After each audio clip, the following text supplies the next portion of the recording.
We're going to continue to get the word out. Associations, though, frankly, are not the answer. I mean, our association doesn't have that kind of money. Your association doesn't have that kind of money. Ultimately, it's going to come down to individuals. And I think we're hopeful that there are some individuals of significant means that might step up and really take this on.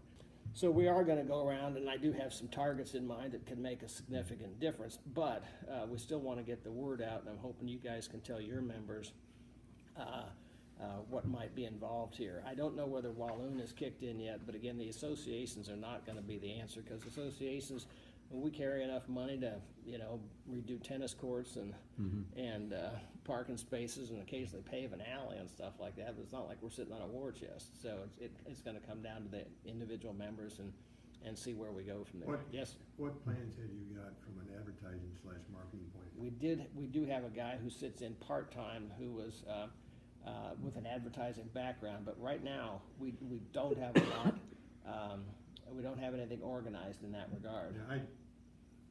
Yeah, I think you need to elevate this from a public point of view and be aggressive relative to the whole Indian issue, and that may or may not have an impact on their gambling status. Yeah. Gordon, can you elaborate more on phase 1, 2? Was a reservation made in 1855, where you talk about what was the tribe's understanding?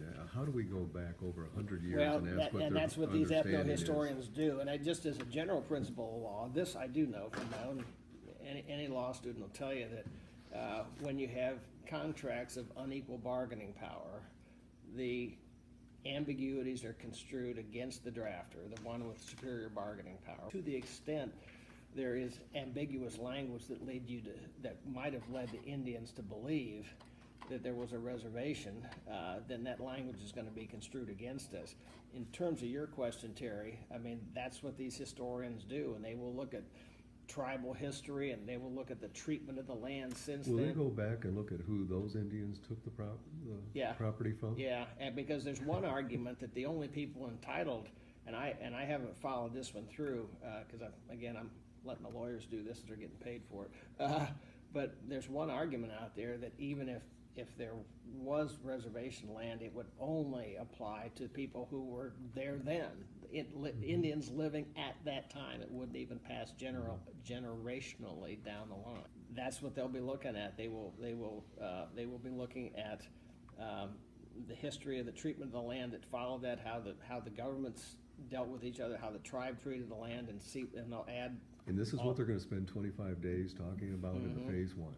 Really? And it's all going to come down to Judge Paul Maloney, because this isn't jury trial stuff. I will tell you, the judge, I don't know him, but he apparently was a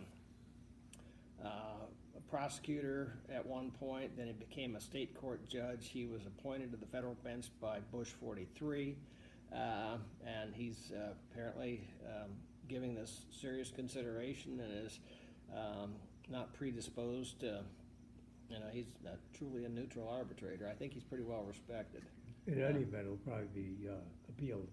Yeah, it's almost for sure to be appealed. And there's some chance, I don't know how much, the judge seemed to want to foist this onto a magistrate, of like almost a special master, where he would or she would hear the evidence and so forth and file a report with the court. In a way, he indicated maybe he didn't want to tie up his calendar that long, but so far the parties have resisted that. So it appears at this early stage that in fact it will be heard by Judge Maloney himself. We, as I say, we're pursuing the fundraising stuff. I did throw in this little article, just again, on Martha's Vineyard, maybe not dissimilar to what we're talking about in the Harbor Springs, Emmett County area. Well, tribe there, you can see the Federal Court of Appeals just by the headlines is letting the Indians put a casino in there.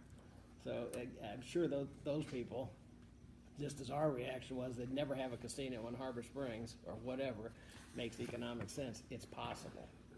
Unless the United States Supreme Court takes this case up and reverses it, there's going to be a casino on Martha's Vineyard. So you get nice daily bus traffic going out to the island and dropping people off. And they're just asking for status. Filed a federal lawsuit back a couple of months ago in the United States federal court in Washington DC area seeking recognition as a federal tribe. Well, this tribe, the Adawa here, already have federal recognition, but now the Burt Lake folks they're seeking federal recognition too. And now that's step one, because if they get that, God knows what's going to happen at Burt Lake. But it's not going to be step one and done. It'll be step one and then step two, whatever that may be. So, so that's pretty much where we are.